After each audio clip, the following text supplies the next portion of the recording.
이번 5월은 하나님께서 주시는 그 말씀의 대주제 오직 성령이 오시면 시리즈의 제목으로 말씀을 증거하겠습니다. 오늘 첫 번째 지혜와 계시의 영이 오시면, 본문은 에베소서 1장 16절로 19절 말씀입니다.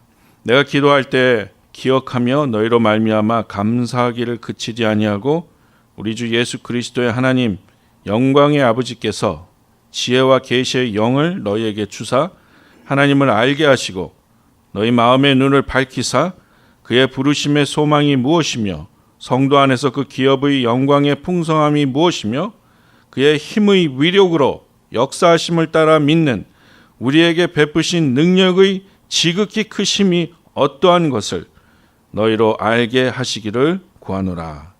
아멘. 사람들은 너무 작은 것을 보지 못하기 때문에 잘 믿지 않습니다. 반대로 너무 큰 것도 볼 수 없기 때문에 잘 믿지 않습니다. 여러분, 오늘 하나님이 우리에게 지혜와 계시의 영을 주셔서 하나님을 발견하게 하시기를 기도합니다. 여러분과 저는 오늘 어떤 것을 보면서 사는 그리스도인입니까? 무엇을 이해하면서 하나님을 믿는 신자입니까? 창조주이시자 아버지이신 하나님이 얼마나 위대하시고 얼마나 능력이 있으신가를 우리가 진정으로 보고 알 수 있다면, 예수 그리스도가 이 땅에 오셔서 우리를 메시아로 구세주로 얼마나 사랑하셨는가를 우리가 진정 깨달을 수 있다면, 우리는 분명 지금보다는 더 훨씬 덜 걱정하고 훨씬 덜 절망하고 훨씬 더 감사하면서 당당하게 살 수 있을 것입니다. 이 위대한 창조주 하나님, 우리는 지금 얼마나 체험하고 이해하고 받아들이고 있습니까?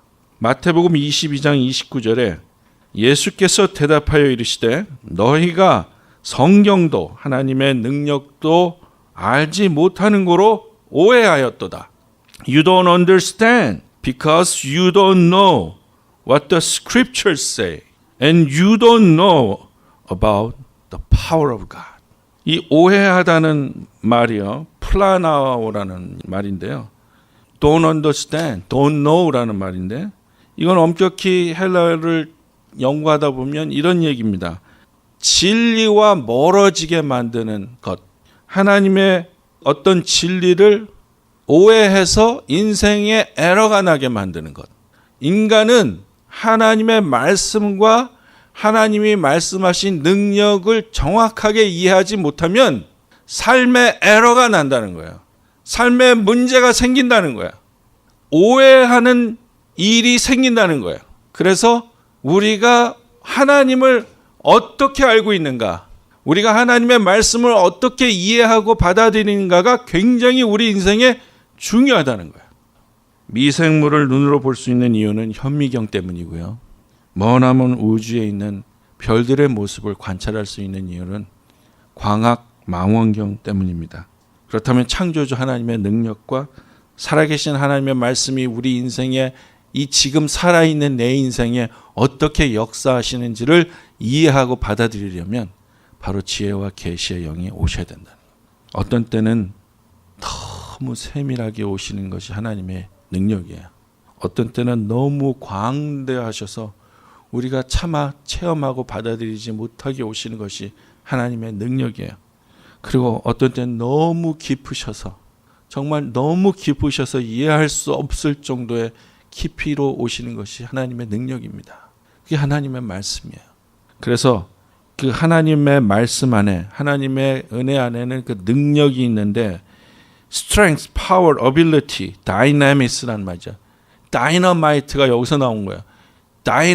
다이내믹한 파워가 있는데, 이것은 하나님의 능력, 힘, 기적은 하나님으로만, 하나님의 영으로만 우리에게 액티베이트 된다는 거예요. 여러분, 성경에 나와 있는 하나님의 기적을 믿으려면 하나님의 영이 우리 마음속에 역사하셔야 된다는 거예요.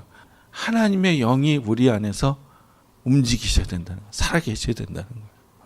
그래서 정말 지혜와 계시의 영이 오시면 내가 내 인생에 회개하지 않은 예전의 죄가 지금 나에게 어떻게 작용을 하는지, 왜 문제가 되는지, 왜 주님을 사랑한다고 하면서 우리는 예수님과 자꾸 멀어지는지, 그 이유가 어디에 있는지, 왜 자꾸 세상과 다르다고 하면서 자꾸 세상에 소망을 두고 사는지, 이런 물음에서부터 나는 이 땅에 왜 태어났는지, 이 시대에 내가 왜 왔는지, 하나님께 내가 정말 무엇으로 영광을 돌리며 살아야 하는지, 우리 가정의 진짜 행복은 어디에 있는지, 우리 교회는 왜 존재하는지, 이런 물음에 이르기까지 우린 사실 아는 것보다 모르는 것이 더 많습니다.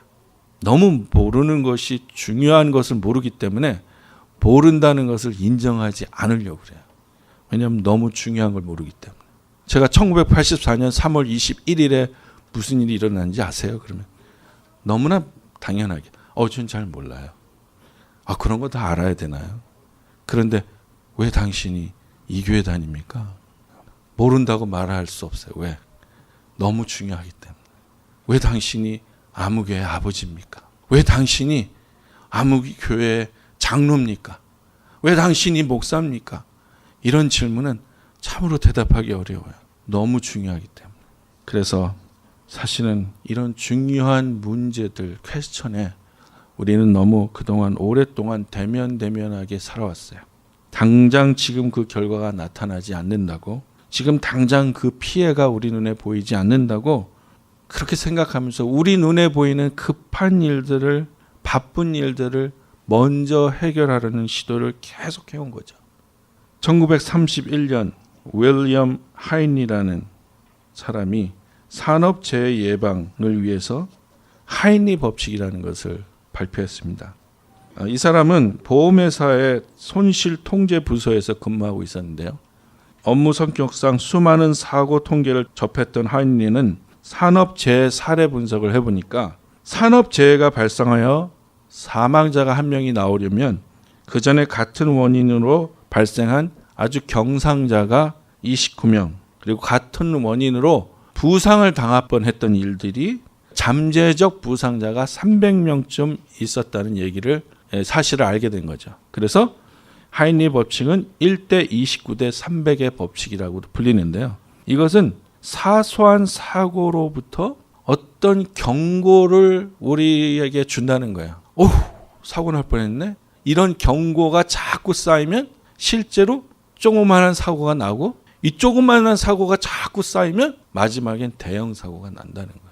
하나님은 우리에게 참으로 오랫동안 많은 것으로 하나님을 알리셨고요. 하나님을 나타내셨고, 하나님이 원하시는 것을 말씀하셨습니다. 이미 성경만 하더라도 얼마나 지금 이 시대는 우리가 원하기만 하면 얼마나 자유롭게 읽고 믿을 수 있습니까? 성령이 오시면, 오직 지혜와 계시의 영이 오시면 우리는 마침내 하나님이 예비하신 모든 것들이 이해되고 알게 됩니다. 고린도전서 2장 9절로 12절. 그러나 성경에 기록한 바 눈으로 보지 못하고 귀로 듣지 못한 것들, 사람의 마음에 떠오르지 않는 것들을 하나님께서는 자기를 사랑하는 사람들에게 마련해 주셨다 한 것과 같습니다. 하나님께서는 성령을 통하여 이런 일들을 우리에게 계시해 주셨습니다. 성령은 모든 것을 살피시니 곧 하나님의 깊은 경륜까지도 살피십니다. 성령님은 지혜의 영으로 신자들의 마음속에 역사해서 신자들이 읽는 하나님의 말씀, 신자들이 듣는 하나님의 말씀을 들을 때 이 신자들을 통해서 하나님의 진정한 뜻을 이해할 수 있도록 그 역할을 담당하신다는 거죠. 그래서 11절에 보면 사람 속에 있는 그 사람의 영이 아니고서야 누가 그 사람의 생각을 알 수 있겠습니까? 이와 같이 사람의 영이 아니고서는 아무도 하나님의 생각을 깨닫지 못합니다. 요즘 우리 집에 식사 시간에 저희 부부랑 밥을 먹는 애는 도리스 하나입니다. 이상하게 애들은 크면 방에서 잘 안 나와요. 방에서 안 나와요.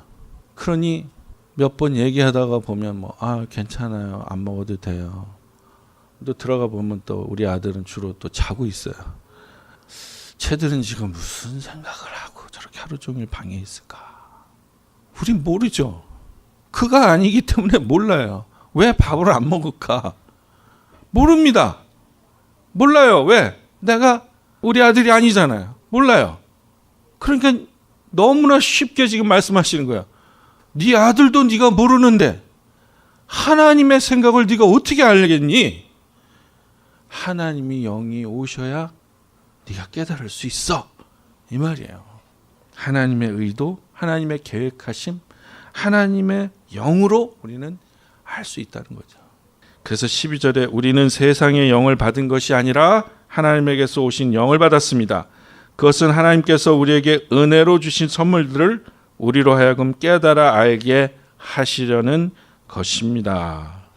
여러분, 세상의 영으로는 깨닫지 못하는 사실이 있는데 이게 이 말씀이에요. 세상의 생각으로는 절대로 깨닫지 못하는 게 있다. 그런데 꼭 깨달아야 할 중요한 것이 있다. 그런데 이것은 성령님으로만 깨달아진다. 근데 그것이 뭐냐? 신자가 꼭 성령님을 통해서 깨달아 알아야 되는 게 뭐냐? 하나님께서 우리한테 은혜로 주신 선물이 있다는 걸 알아야 된다는 말이에요. 이거 믿으십니까? 이걸 어떻게 설명을 하기 위해서 제가 오늘 아침에 가스를 넣다가 로터리 가격을 봤어요. 로터리라 그러나 로또라 그러나 그 뭐라 그러죠 그걸? 그 가스 스테이션에 이게 썼어요. 뭐 당첨되면 얼마 써 있잖아요. 그 로또 가격을 이렇게 봤습니다. 만약에 말이죠. 그 가격표를 써놓지 않잖아요. 로또 사는 숫자가 확 줄어듭니다. 그 가격표가 쓰였기 때문에 당첨금 얼마라는 게 쓰였기 때문에 마구 사는 거야. 그 올라가면 마구 사는 거야. 세상은 말이죠. 눈에 보여줘요. 이렇게 자꾸 보여줘요. 그리고서 신제품을 자꾸 보여줘요. 그래서 사람들로 하여금 구매력을 막 일으키죠. 뭐 집에 가방이 10개가 넘는데 들고 갈 가방이 없다는 생각을 막 줘요. 그 새 가방을 자꾸 사게 해요. 그런데 하나님은 그게 아니고 성령님이 오셔야 우리가 그걸 알고 보고 이해할 수 있다는 거야. 그게 뭐냐? 하나님이 은혜로 너희한테 선물을 이미 많이 주셨다는 거야. 이게 보인다는 거야. 내가 죽어 마땅한 자인데 이렇게 숨 쉬고 있구나가 언제 보이냐면 성령이 오셔야 보인다니까. 나는 진짜 인간 같지 않은 인간이었는데 하나님이 나한테 은혜를 주셔서 난 여기 사실 이렇게 앉아가지고 주여 하나님 그리스도 예수라는 말을 부를 수 있는 존재조차도 안다는데 이 주일 예배를 드리는 특권을 누리고 있구나가 세상으로는 이해 못한다는 거예요. 하나님의 영으로만 이해가 된다는 거예요. 그러니 주일 이 예배 드리는 순간이 어떤 사람은 정말 세상의 영으로 생각하면 이건 참 목사님 설교 점점 길어지네. 이거 피곤한데 이거. 근데 성령으로 생각하면 성령이 감동하시면 이 순간이 얼마나 내게 주신 은혜고 복이고 하나님이 얼마나 큰 은혜를 주신 건지가 그게 온다는 거예요. 보인다는 거예요. 그래서 내 인생의 주인은 내가 아니구나. 내가 살아가는 이 시간은 내게 아니구나. 내 인생이라고 함부로 말하고 함부로 사는 게 아니구나. 나는 천하보다 더 귀한 존재구나. 나는 하나님이 인정하셨구나. 나를 사랑하시는구나. 나를 통하여 이루시려는 하나님의 계획은 너무나 엄청나시구나. 전에는 내가 그렇게 잘 할까 봐. 우리 집이 다 그렇지 우리 엄마 아버지 밑에서 그래. 내가 뭐가 그렇게 잘 되겠어. 그렇지. 이갓집에 뭐가 그렇게 선한 게 나오겠어. 그런데 지혜와 계시의 영이 오시면 하나님의 말씀 속에 있는 은혜의 선물들이 막 이해가 되는 거야. 막 이해가 되면서 그래. 나는 비록 정말 부족하지만 하나님의 은혜로 나를 만들어 가시는구나. 하나님의 은혜로 나를 사용하고 계시는구나. 오병이어 밖에 없지만 그걸로 몇천 명을 먹이시는 하나님이 그 능력이 나한테 오시는구나. 이게 하나님의 영으로 알게 된다는 겁니다. 하나님의 뜻을 깨닫고 하나님의 부르심에 결심하고 응답하는 것, 이것이 지혜와 계시의 영이 오시면 우리 안에 일어나는 것들입니다. 두 번째로 성령이 오셔서 우리에게 감동을 주시면 드디어 하나님의 말씀이 이해가 되고 믿어지게 되지만 그 결과 우리의 삶이 말씀대로 사는 능력을 힘입게 되는 거죠. 이거 굉장히 중요합니다. 하나님의 말씀이 믿어지고 이해되는 것과 그 말씀대로 사는 것과는 조금 다릅니다. 차원이 좀 다른 얘기죠. 디모데후서 3장 16절은 이렇게 말씀합니다. 모든 성경은 하나님의 감동으로 된 것으로 교훈과 책망과 바르게 함과 의로 교육하기에 유익하니. 이 의로 교육한다는 말, 이 의로 교육하고 책망하고 바르게 하고 이 모든 프로시저는 하나님의 감동으로 쓰여진 성령이 가진 능력이에요. 그걸 디케아수네라는 헬라어인데요. 이거는 뭐냐면 하나님의 의로우심 안에 있는 하나님의 티칭이에요. 티칭, 코렉션. 그래서 하나님이 의로우신 하나님이 우리한테 성경을 통해서 뭘 주시냐면 integrity, virtue, purity of life, righteousness, correctness of thinking, 생각하는 걸 바로잡아 주시는 거예요. 그 다음에 corrections of feeling, 느끼는 것을 바로잡아 주시는 거예요. 그리고 correction of acting, 행하는 걸 바로잡아 주시는 거예요. 이게 성령이 하는 거예요. 그리고 성경 말씀을 읽을 때 지혜와 계시의 영을 통해서 우리는 이 훈련을 받는다는 거예요. 하나님의 말씀을 믿고 이해하고 그 다음에 하나님의 말씀이 우리를 감동으로 훈련시키시는 거야. 이 훈련에 응답하게 되는 거야. 감동이 와서 목사님이 얘기해서 아니에요. 제가 5년 동안 해보니까 제가 얘기해서는 안 되더라고요. 제가 그 배운 게 있습니다. 제가 5년 동안 얘기해서 안 돼요. 성령이 감동해야 돼요. 그러니까 성령이 감동하시면 훈련이 되는 거예요. 사람이 그래서 어떻게 돼요? 그 훈련이 뭐냐면 이렇게 얘기하는 거예요. Corrections of thinking, corrections of feeling, and corrections of acting. 이게 변하는 거예요. 이때 우리는 하나님의 말씀대로 살게 되는 거예요. 그 결과 성령의 열매가 우리 삶에 맺히는데 갈라디아서 5장 21절 23절 오직 성령의 열매는 사랑과 희락과 화평과 오래 참음과 자비와 양성과 충성과 온유와 절제니 이 같은 것을 금지할 법이 없느니라. 이걸 금할 법이 왜 없냐면요. 성령님의 코렉션에 의해서 다져져 가지고 나온 열매이기 때문에 세상의 법으로 이걸 금지할 수가 없어요. 왜? 법 위에 있는 차원의 것들이기 때문에. 아니 사랑이 법으로 금할 수 있습니까? 희락을 법으로 금할 수 있습니까? 절제와 온유를 법으로 금할 수 있습니까?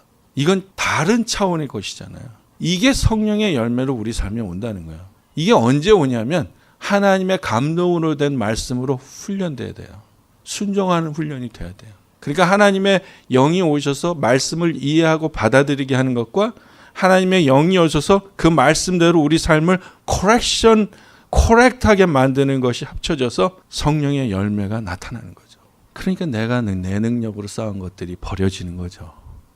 왜? 감동이 오면 이게 다 아무 소용없었다는 걸 깨달아 알게 되는 거예요. 그래서 바울이 자기를 분토와 같이 자기 걸 버렸다.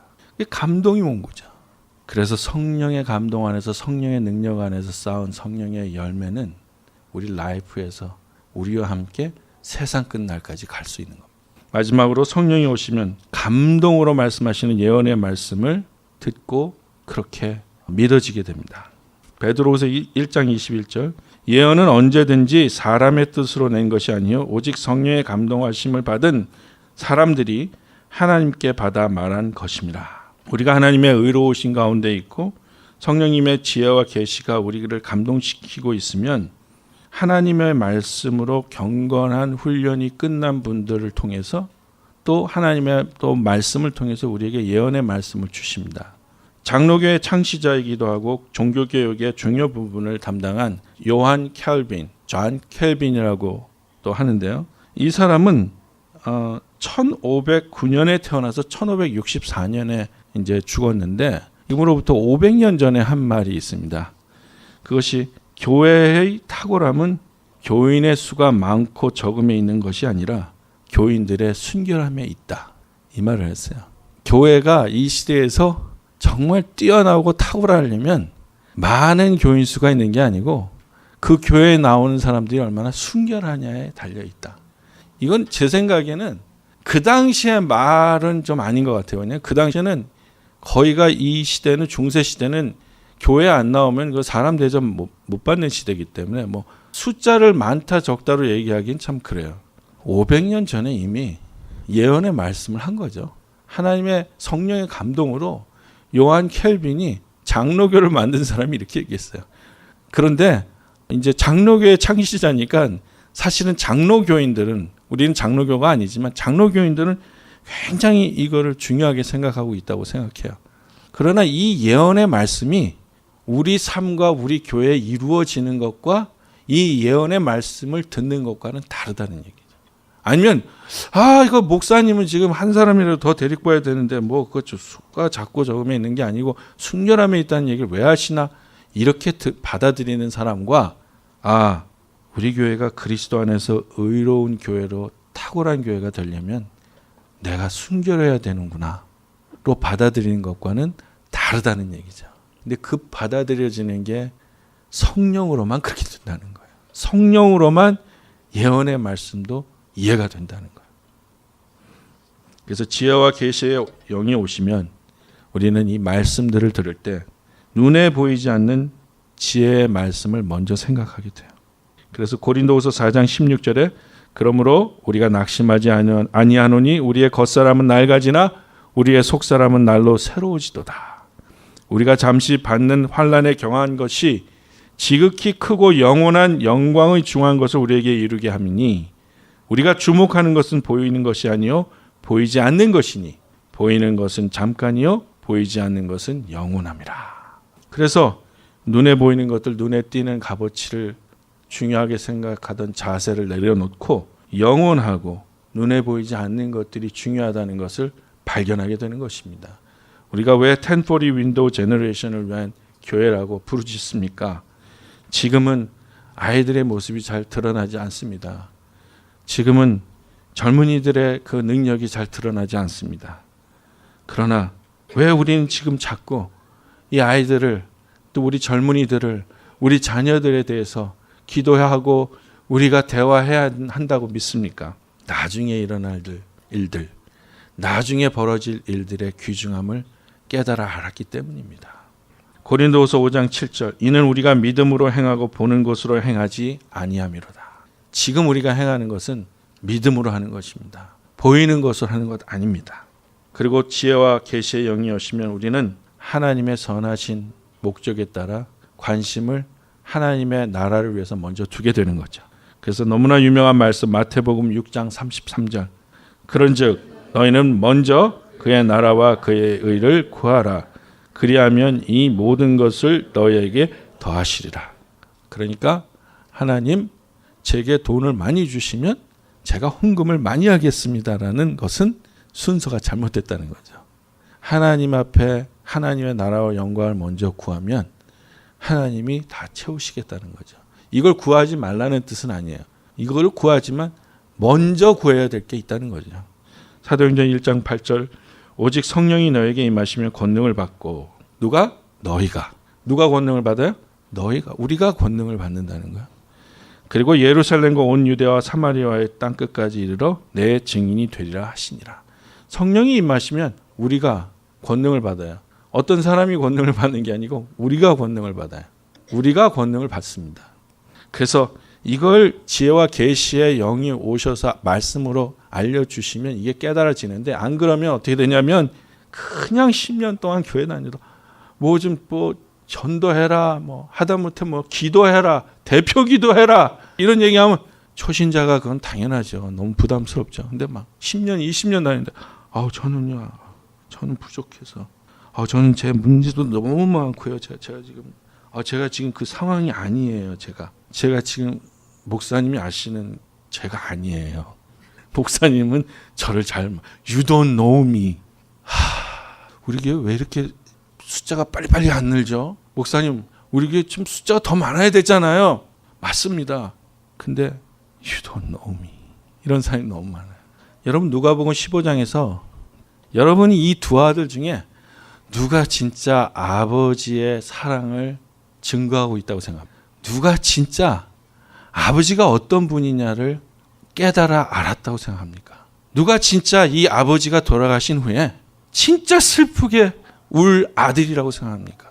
누가 진짜 이 아버지의 사랑을 자기 주위 사람들에게 당당하게 말할 수 있다고 생각합니까? 비록 탕자였다고 할지라도 아버지 앞에 다시 오면 아버지가 사랑으로 끌어안아 주신다. 나는 태어나고 자라면서 우리 아버지의 눈물을 한 번도 못 봤는데 내가 집을 나가서 허랑방탕하게 다 까먹고 굶어 죽기 전에 거지가 돼서 왔더니 처음으로 아버지의 눈물을 봤다. 그 아들이 진짜 아버지를 아는 아들이에요. 하나님 앞에 내가 얼마나 부족한 인간인데 하나님의 은혜의 선물이 얼마나 커서 내가 이렇게 됐구나. 내가 여기 앉아 있을 수 있구나. 내가 하나님을 아버지로 부를 수 있구나. 이게 온 사람은 거룩한 산제사로 자기를 드릴 수 있습니다. 진짜 아버지의 사랑을 체험했다면 그때부터는 아버지의 효자가 될 수 있습니다. 정말로 뜨거운 아버지의 눈물을 봤다면 다시는 아버지의 사랑을 의심하지 않습니다. 오늘 지혜와 계시의 영을 통해서 그 사랑 다 받아들이시고 체험하시기를 예수 이름으로 축원합니다.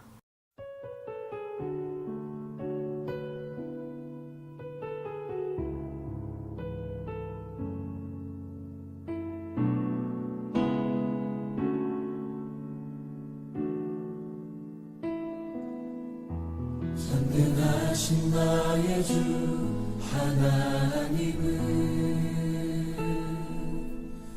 능치 못하실 일 전혀 없네. 우리의 모든 간구도 우리의 모든 생각도 우리의 모든 꿈과 모든 소망도 신실하신 나의 주 하나님은 우리의 모든 괴로움 바꿀 수 있네. 불가능한 일 행하시고 죽은 자를 일으키시니 그를 이길 자 아무도 없네.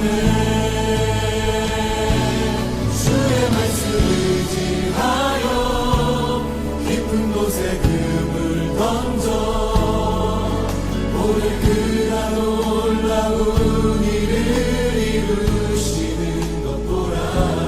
주의 말씀을 의지하여 믿음으로 금을 던져 믿는 자에게 능치 못함 없네.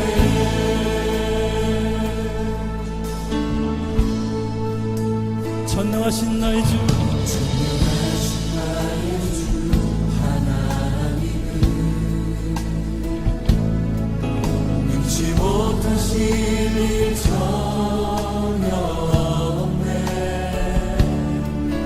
우리의 모든 간구도 우리의 모든 생각도 우리의 모든 꿈과 모든 소망도 신실하신 나의 주님 신실하신 나의 주 하나님은 우리의 모든 괴로움 바꿀 수 있네. 불가능한 일 행하시고 죽은 자를 일으키시는 주님 주님 그를 이길 자 아무도 없네.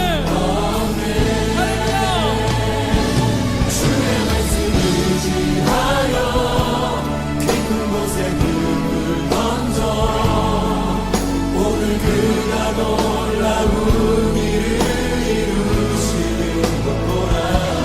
주의 말씀을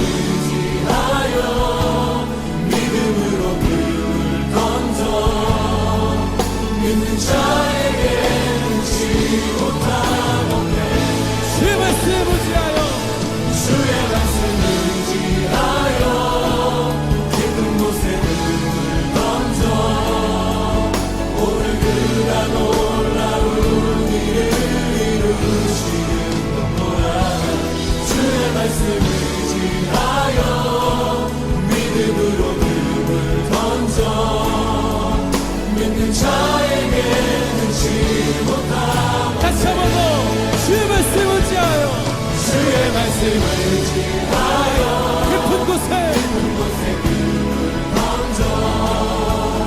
오늘 그가 놀라운 일을 이루시는 것 보라 주의 말씀을 지하여 믿음으로 금을 던져 믿는 자에게 눈치는 못하옵네. 여러분 도전합니다. 주님 나의 삶을 이끌어 주시옵소서.